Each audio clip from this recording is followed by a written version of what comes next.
Welcome back to the Saints. We got the techno flow going. Only because I know how much our guests really enjoy the techno flow.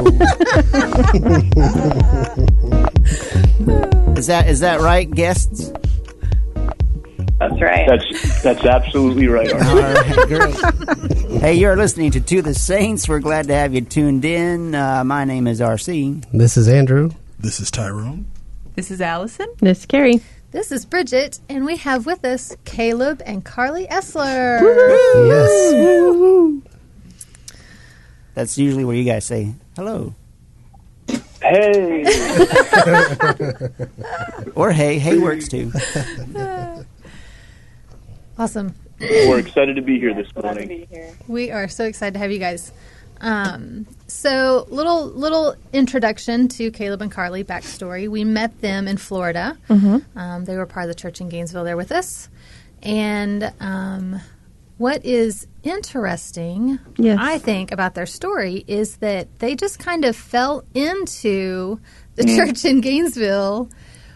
It was not something they were particularly searching super hard for. They weren't necessarily done with the institution. The Lord just kind of brought them that way and then started showing them stuff as they were experiencing Him in a new way. So, guys, will you give us a little kind of lead up or history to what brought you to Gainesville and how you even found the group there? Yeah, so we ended up in Gainesville for my school. I was getting my master's of physician assistant studies. So that's how we ended up there. And so we were it was your fault. Yep. And we were invited to the church by one of Caleb's best friends who was attending. And so Caleb actually tried it out before we even moved there. He went with his friend John, and I remember him calling me and saying, I just had the best experience of church ever. I just went with John, and it was 3 hours of worship, and he's like, we have to try this out. I'm not saying we have to do it, but we need to go. So we got married, and a couple days later, moved to Gainesville, and went to a meeting. So. Yeah, you really hit the nail on the head, Bridget, and we were not looking for an organic experience. We completely just fell into it. And we were familiar with the church in Gainesville from John Fletcher, my buddy, but my early conversations with him were full of doubt and skepticism. So it certainly wasn't something that we moved to Gainesville in search of. So you came into it rather organically. Oh, yeah. It was. Bless. I had forgotten that you guys were so newly married. Yes, they were. I had completely forgotten that. Yep, yeah. That's right. I did remember that it was some challenging in moving from an FSU campus to Gators campus, but when we appreciate the sacrifice that you made. Yes. We needed to bring light to the pagans in Gainesville. Actually, though, the newly married piece was an interesting element to it because I think we were working through some of that baggage of being newlyweds and looking at what kind of the traditional approach to marriage and headship and leadership and authority looked like, kind of in the movement that we were coming out of, and kind of justifying and looking at that through a new lens as we were experiencing organic church. So in a lot of ways, I think landing in the organic church at that point in our marriage was one of the best things that could have happened to us. Yeah. Awesome. Awesome. So, Caleb, you have your background is you got to grow up in an entirely other country, right? Yep. Which is awesome. My folks were missionaries overseas in Croatia and Bosnia for about 8 years. So I spent the early part of my life there. And when Karlie and I met and were dating, our plan was initially to move back overseas and do some sort of missions and church planning work, most likely in the 1040 window. Yep. to a Muslim nation. So the Lord really sidetracked some of our plans when He brought this into being. Oh, He is so good at that. Oh, my goodness. Yeah. So you hung out with us in Gainesville. During that time there, the Lord opened your eyes up to His purpose, His desire, what He is after. And then He moved you away. Like far away. Like to another country. No. Can I, before we get to your moving, can I ask what it was like for you as the Lord started to open your eyes up to something bigger than you had, I guess, I'm assuming a lot of things, so correct me if I'm wrong. I'm assuming you had an experience similar to us growing up in the church, in the Christian, kind of world, if you will, and then the Lord opening your eyes up to something that you had never heard before and kind of wondered why in the world have we not been hearing this. What was that like for you guys? So for me, it was a very long adjustment. Because we kind of fell into organic church, we weren't looking for it. I had a lot of questions when we first started going, and I was very reserved, and I don't think I actually really participated in the meetings for at least a year. But it was hard for me to understand, like, if this is what the Lord wants, then how come I've never seen it before? How come, all these pastors that I look up to, why haven't they ever talked about this before? And, if it's of the Lord, shouldn't it be this, like, big thing that everyone's doing? And right. I think it took a long time for the Lord to just show me that, not everything He does is big and showy. And so that was one thing that was one hurdle that I had to kind of get over, was that, well, why aren't all these pastors doing this? And how am I going to be spiritually fed? That was another big thing. I thought, well, I'm fed by listening to a sermon every week. And, and I think even after our first couple meetings, I said, okay, Caleb, if we're going to do this, then I'm just going to have to listen to sermons online every week. Like, she really said those are I literally remember things. And I just didn't have a concept yet that, I knew Christ was living in me, but right. I don't think I really had the faith that, like, He can feed me spiritually and I can go to Him directly and the other saints too, like His life in the body. So that is one thing that He showed me, is just that He, the concept of the priesthood of all believers, that I am just as equal in Christ as these pastors that I was looking up to, or just as much as anyone else. And so I think I learned that I actually was more spiritually fed by people who had no credentials, who were just sharing what the Lord had shown them. I think I was more spiritually fed from our meetings and just our times even outside of the meetings, from just spending time with the saints, than I ever had been, and taking notes on sermons for years. So, that's awesome. Amen. That was awesome. Yeah, I've always been a little bit more of a contrarian, and I find myself drawn to alternative ideas. So it wasn't hard for me, I think, to reconcile the thought that perhaps there's a better way that has escaped notice for most of the church's history, or has been there under the surface, and now is kind of being drawn out by the Lord. I think the transition for me that was difficult is coming out of a background that had one view on what the Scriptures said, and believing that view was the only view, and being extremely concerned about somehow getting outside of the scriptural bounds that I was familiar with and comfortable operating in. And so my questions tended to be, theological and dogmatic, and it was kind of a neat experience for me to be a part of something and belong to something before I could really understand and explain what was happening. And yet knowing that was where the Lord had us. It was, I think in a lot of ways, that was one of the first ways that the Lord stretched us. Was He didn't explain everything to us, but He also made it perfectly clear that this was where He wanted us. And of course, with time, all of those questions were, answered in a resounding fashion, but definitely was a transition.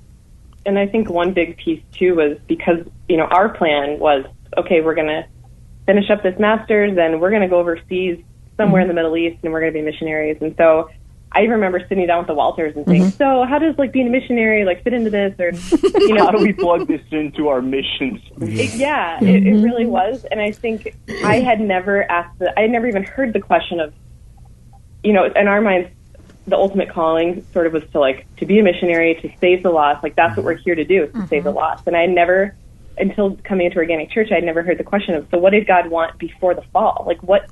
Right. I'd never gone further. And so I remember when I first heard that question, I was like, whoa, never thought of that before. God wanted something in Genesis 1 and 2, before there was the fall. What did he want? And so I think hearing the saints talk about that, and I think they were not that missionary work is bad. It's just, I think we realized, this isn't the ultimate, right. God can use this, but really, I think he had to show us that he wanted something even before there was a fall and there was, we were lost. So, lands. I love hearing their story. I know, right? Me too. We're all just nodding emphatically as you all talk. I know you can't see it, but we are. Tyrone's just barely nodding, but he's got a little half-cocked smile. I can't wait for you guys to meet Tyrone and Allison. I know, right? I feel like I've been missing out on something my whole life, not knowing you guys. Awesome. So then the Lord shows you all this, Yep. and then he says, all right, gang, it's time to move. And we're like, what? Yep. Tell us about the I think the incredible part of it was, we were an active part of the body for, I would say, 2 years. And I don't think the Lord kind of pulled the veil back and showed us exactly what was happening until 18 months in. Yes. Yep. And then it was 6 months later, we were gone. And we actually think about that all the time nowadays.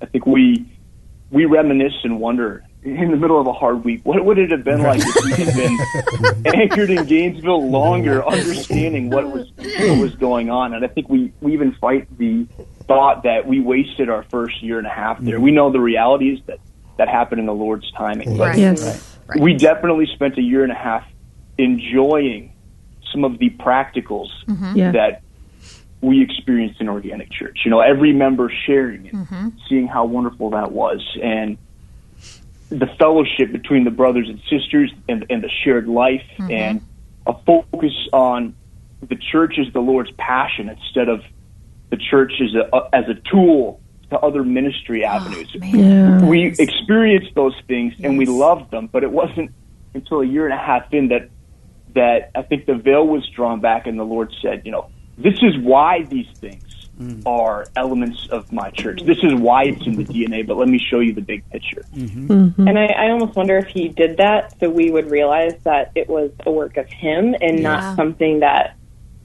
because we were reading about it, talking about it. I remember listening to all kinds of talks by Frank about it, but my eyes were not open to it until later. So now it's giving me the appreciation of, this is just what the Lord has to do it, and it's nothing that man can do. So. And it's helped us down the road when we've been outside of organic body life. It has been a constant reminder that some of the practical elements and the how-tos, they do not encompass what the Lord is after with his body. You can have every member participatory meetings, but without a vision for the eternal purpose, it's just another format. And so I think that has been really good for us, because otherwise I think we would have probably defaulted to depending on some of the how-tos, because they're easy to explain and they're easier to implement than the eternal purpose, which is something that the Lord has to reveal. I know, right? So much easier to give them okay, this is the form and how you do it, as opposed to, man, you just got to follow that life. Exactly. Absolutely. So I guess your question about moving up to, we're in Minneapolis now.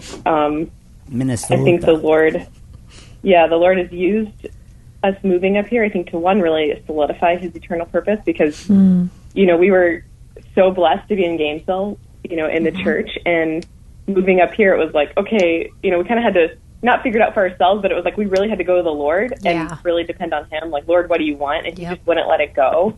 And so I think moving up here just solidified it even more in us. And I remember being concerned before we moved, talking to all of you guys, just like, what if we move away and then what if we fall out of it? What are we going to do? So, but the Lord held us and kept us, and just continued to solidify his purpose in us. So, yes, and amen. And that is an aspect of your story where you guys brought this decision to some other saints, and we walked this out together, and everyone sensed the Lord's life and peace in this, despite that it looked contrary to maybe what we thought. Surely the Lord's after his church and his house, and so why would he move saints away? But there was just an agreement in all of us that the Lord was saying, no, I have something in this. And so it wasn't a decision you made alone.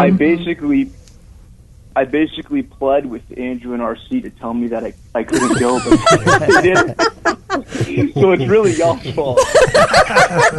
Well, I blame Andrew. Well, I have to say, that's not true, Caleb. Right? Talking to you guys now is so encouraging to hear what the Lord has been doing. Oh my goodness. No kidding. So encouraging. So do you guys have, because I have a couple other things I wanted to touch on, but I didn't know if anyone else had some things. Just more like, what's the Lord doing now, and what are you involved in now? What books have you written? Yeah. We've been interviewing Milton John, sorry. Yeah. So no books yet. Yeah, no books yet. We wrote 10 easy steps to organic church. Stupid easy organic church. And 48 hours. There you go. Oh, no. I'm sure those will be a hit. I know. Say people would be like, hey, where can I find those books? I know. But you remember that resource he said? Where's it at? Yeah, so you guys did move up there to nothing, and then the Lord kind of did the unexpected. What happened? Yeah, we spent, about 2 years bouncing around between home churches, and we had some wonderful times with other believers, and the Lord really, he grew us in that time, and we had some phenomenal relationships that we've been able to maintain, but eventually led us to a point where it was clear that he wasn't going to let organic church, he wasn't going to let go of it. It was still something that he had on the plate for us. And so through the help of Andrew and Milt and RC, we were able to connect with a group of folks up here that have been looking for organic church throughout the Twin Cities area, which is where we're located. And it was really a neat story. We put out an email, and we had folks contact us interested in exploring organic church that they said, wow, we signed up for an email list 6 years ago. Right. Never thought we were going to hear from anybody. Surprise! And then all out of nowhere, we received an email this week saying, hey, there's people meeting to explore something that you expressed interest in. Yeah. So we've been with the group. There's 20 of us right now that are gathering together at least on a weekly basis. And it's been a rich, wonderful experience. I don't think that everyone would say that we are an organic church necessarily. We're still working that out collectively. Who we are and what it means to be a body together. And I have a lot of hope and a lot of excitement for the direction that we're pointing, but at the same time, we have experienced a lot of the Lord through these people over the last year, and it's been rich and encouraging, and many of the elements that drew us to Gainesville, we see pieces of them. We've seen a lot of dependency on the Lord. We've seen a lot of people laying down personal beliefs and doctrine to let the Lord lead, and it's been a rich, rewarding year for us. A lot of questions that we've dealt with, a lot of bumps in the road, and some disagreements for sure. We recently had a couple leave the group, but I think overwhelmingly we have been amazed by how willing people are to put in the hard work, and that means, I think, step out in faith, say, okay, I don't really know what this is or what it looks like, and it doesn't agree with my background, but we're willing to give this a try and see what the Lord does in the situation. Yeah, and one encouraging thing is that it's a pretty diverse group as far as like backgrounds. Some people have just recently stepped out of the institutional church. Others have been out of it for years. Some are more from a charismatic background. Some are very, from a very reformed background. But it's just been great to see and encouraging just to see people lay down and even say, I want to lay down, my preconceptions. I want to lay down what I think this should be, and we want what the Lord wants. Yeah. And so, but it's a messy process working that out and trying to figure out, okay, what does unity look like, and how do we become unified on decisions, and how do we lay down our lives to one another? And so it's definitely been encouraging, but it's a work, it's work too. It's hard. It's good. So. Yep. Yeah, I like how you say it's work, because I think sometimes we think this is going to be quick, easy, and a continual pursuit of what the Lord wants and His house really is a process, and it takes a lot of long suffering with our brothers and sisters, and just kind of waiting on the Lord sometimes. And it's certainly all worth it, but as you eloquently said, there's some messiness in it. I really like the word process, and I think something that the Lord has shown me and continues to show me every couple of months, it seems, is how much more important I think the process is than the outcomes. At least on this side of eternity, because He controls outcomes already. And so He is not worried with, I think, the end point so much as how we arrive there. And in this group, we've dealt with that routinely, where I think the Lord has stopped me and said, it's not a question of making the right or wrong decision. It's, how did you make the decision? Did you submit it to me? Did you follow me? Did you listen to me? And I think Karlie and I, we tend to be task-oriented, get it done individuals, and we want to see the right decision made every time. But the Lord has continually reminded us, no, trust the process. I will control the outcomes if you just listen and follow. Nice. And I think, too, I have the tendency to, I feel like because the Lord has revealed to us, this is what my eternal purpose is, I want to, tell everyone, you have to understand this. We've been reading through Finding Organic Church, which has been great. But the Lord just keeps showing me that, it's me that has to reveal this, and I just have to yield to Him. And there's nothing that I can do. The Lord will build His church. There's nothing that we can do. And He keeps showing us, I'm the head of my church. I will take care of this. I will take care of this. So our job is just to yield to Him and let Him do, let Him work. Yes. Yes, and amen. A whole bunch of yeses and amens. I know, right? So, Caleb, I have quoted you on a couple things. Just be prepared for that. I've written them down. They'll probably be in the blog post that we that goes with this show. But what? Yeah, saying some good stuff, guys. So, all right. So, along with all of this wonderfulness, you also have recently, a year now, you had your first baby. Yes. Yes, we did. Yep. How's that been? So good. It's been amazing. Yeah.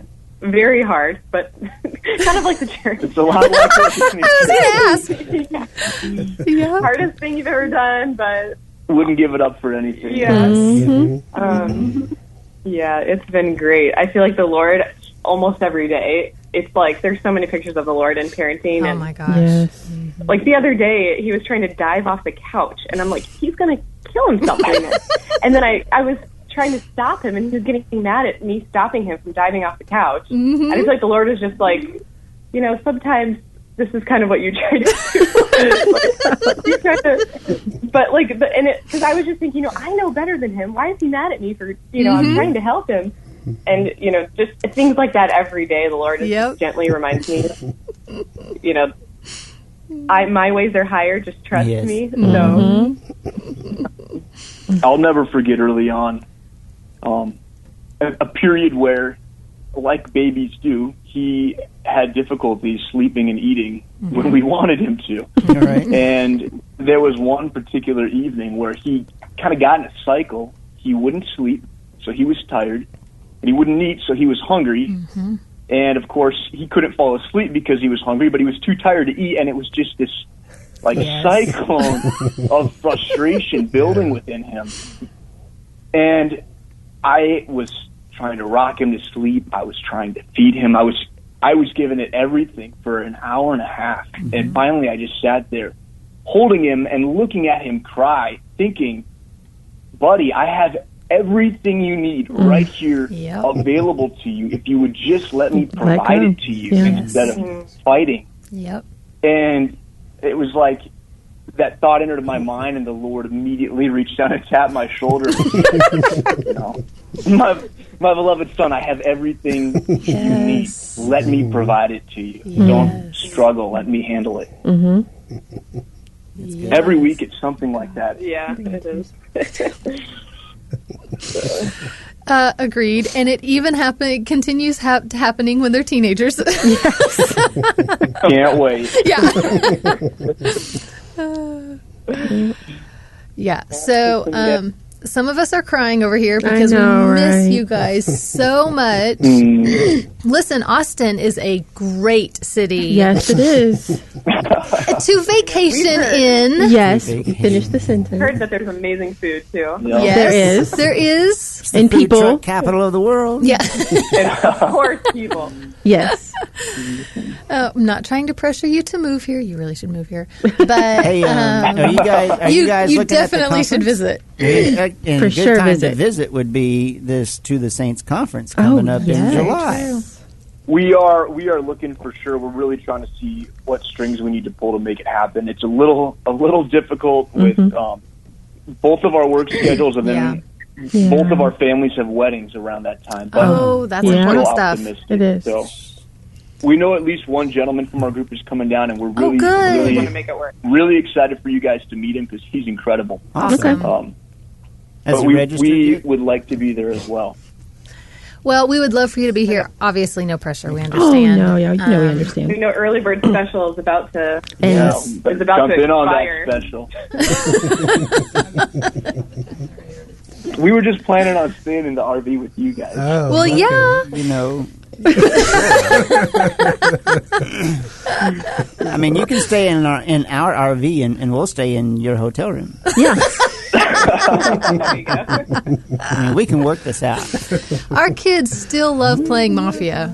Oh, yes. They were just playing it the All other the day. time. Wow. Yes. They all learned it from you. And we have our own Settlers of Catan now, too. We do. Do you? Yes. Wow. I know. Yep. See? A lot of fun nights. Awesome. Guys, thank you so much Yes. for letting us ask you questions and being so open with your answers. So encouraging. Yeah. Absolutely. Yeah, thanks for talking. All right. We love you guys, Love and you we guys. will talk Great to you talking soon. Hey, all right. You've been listening to the Saints. Bye. Hey, they're saying goodbye, I guess. Okay. But we're going to say goodbye, too, until next time. This is RC. This is Andrew. This is Tyrone. This is Allison. This is Carrie. And this is Bridget. This is Caleb and Karlie. And Rowan. All right. We love you guys. See you next time.